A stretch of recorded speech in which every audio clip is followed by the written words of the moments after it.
So we did some pretty generic, easy to do alternatives to guardianship.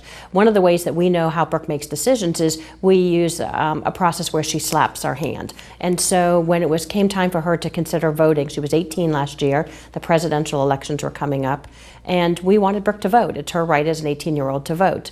And so if we had been guardian, that right might have been taken away from her. But because we had an alternative to a guardianship and we're using power of attorney, we had the protection in place that we could go to the voting booth with her. But we spent several weeks talking to Brooke about the candidates. This is Mitt Romney and who he's, his platform. This is Barack Obama and this is his platform. And if there was another candidate or two other candidates, we talked about their platforms. And so we kept having these conversations with Brooke.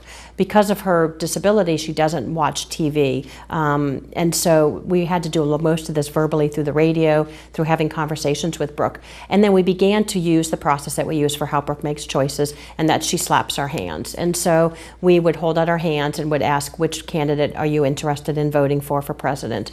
And she would tell us either the left hand or the right hand, depending on which candidate that was. We would switch hands, so we weren't always using the same hand. We had different people asking her the question at school, at home, different voices. And ultimately, Brooke chose, 90% of the time, she chose the same hand, or the same candidate, whatever hand that was. She always chose that one person. So when we came time to vote, we were pretty comfortable that that's how Brooke wanted to vote, and we supported her in making that decision. And so I think a lot of this starts with figuring out how your child communicates those decisions, whether it's verbally, non-verbally, through behavior, and then having those conversations. I cannot stress enough, having conversations with them. Don't make assumptions that you will support them in their decision making.